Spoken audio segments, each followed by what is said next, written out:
మొన్నటి వరకు ఆ నియోజకవర్గం గులాబీ పార్టీలో అంతా ఆయనే చూసుకున్నారు. ఇప్పుడు ఆయన్ని కాదని కొత్త ముఖాన్ని తెరపైకి తెచ్చారు. దాంతో ఆ నియోజకవర్గంలో ఒక్కసారిగా గ్రూప్ రాజకీయాలకు తెరలేచింది. మొన్నటి వరకు సైలెంట్గా ఉన్నవారు ఇప్పుడు వైలెంట్గా మారి సీనియర్ నేతను టార్గెట్ చేస్తున్నారు. సంగారెడ్డి జిల్లా నారాయణఖేడ్ నియోజకవర్గం 2014లో కాంగ్రెస్ నుంచి ఎమ్మెల్యేగా గెలిచిన పటోళ్ల కృష్ణారెడ్డి ఆకస్మిక మరణం తర్వాత 2016లో ఉప ఎన్నిక వచ్చింది. ఆ ఎన్నికల్లో బీఆర్ఎస్ పార్టీ అభ్యర్థి భూపాల్ రెడ్డి ఎమ్మెల్యేగా గెలిచారు. దాంతో మొదటిసారి నారాయణఖేడ్లో బీఆర్ఎస్ జెండా ఎగిరింది. ఆ తర్వాత 2018 అసెంబ్లీ ఎన్నికల్లోనూ రెండోసారి బీఆర్ఎస్ పార్టీ విజయాన్ని సాధించింది. అప్పుడు బీఆర్ఎస్ అధికారంలో ఉండడం, ఎమ్మెల్యే కూడా అదే పార్టీ కావడంతో నారాయణఖేడ్ నియోజకవర్గంలో అభివృద్ధి బాగానే జరిగింది. అయితే 2023 అసెంబ్లీ ఎన్నికలకు వచ్చేసరికి ఎమ్మెల్యేపై స్థానికంగా వ్యతిరేకత పెరిగింది. సొంత పార్టీ నేతలు, కార్యకర్తల నుండే అసమ్మతి పెరగడంతో అధిష్టానం నష్ట నివారణ చర్యలు చేపట్టింది. అయినా కూడా కారు పార్టీ పరాజయం పాలైంది. కాంగ్రెస్ పార్టీ నుండి దివంగత ఎమ్మెల్యే కృష్ణారెడ్డి కుమారుడు పటోళ్ల సంజీవరెడ్డి ఎమ్మెల్యేగా గెలిచారు. అసెంబ్లీ ఎన్నికల్లో బీఆర్ఎస్ ఓటమికి ప్రధాన కారణం పార్టీ ద్వితీయ శ్రేణి నాయకులను పట్టించుకోకపోవడమే కారణము అన్న ప్రచారం అప్పట్లో జరిగింది.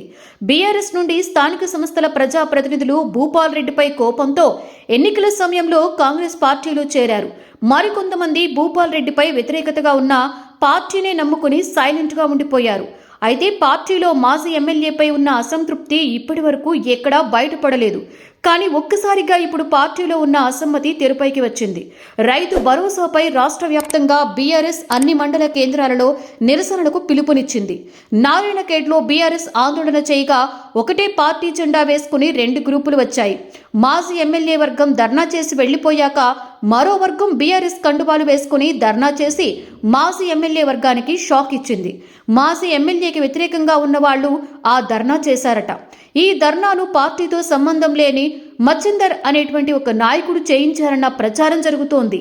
భూపాల్ రెడ్డి పక్కకు పెట్టినటువంటి వారితో గ్యాంగ్ ఏర్పాటు చేసుకుని తాను కూడా బీఆర్ఎస్ పార్టీలో చేరుతున్నట్లుగా మచ్చిందర్ ప్రచారం చేసుకుంటున్నారు. దానిపై మాజీ ఎమ్మెల్యే వర్గం మాత్రం పార్టీలో ఫేడౌట్ అయిన వాళ్లు, జనాదరణ లేని కొందరు ఇలా పార్టీని చెడగొట్టే ప్రయత్నం చేస్తున్నారని, ఈ విషయాన్ని అధిష్టానం దృష్టికి తీసుకువెళ్తామని అంటోంది. ఏది ఏమైనా ఒక్కసారిగా బీఆర్ఎస్ 2 వర్గాలుగా విడిపోవడంతో పార్టీకి నష్టం జరిగే అవకాశం ఉందని క్యాడర్ కలవరం చెందుతోంది. బీఆర్ఎస్ అగ్రనేతలు వెంటనే వర్గ పోరుకి ఫుల్ స్టాప్ పెట్టాలని, గోడితో పోయేదాన్ని గొడ్డలి వరకు తెచ్చుకుంటే మాత్రం పార్టీ పరిస్థితి అగమ్య గోచరంగా మారే అవకాశం ఉందని కేడర్ సూచిస్తోంది. ప్రభాత సూర్యుడు జాతీయ తెలుగు దినపత్రిక. ప్రతి అక్షరం నిజం వైపు.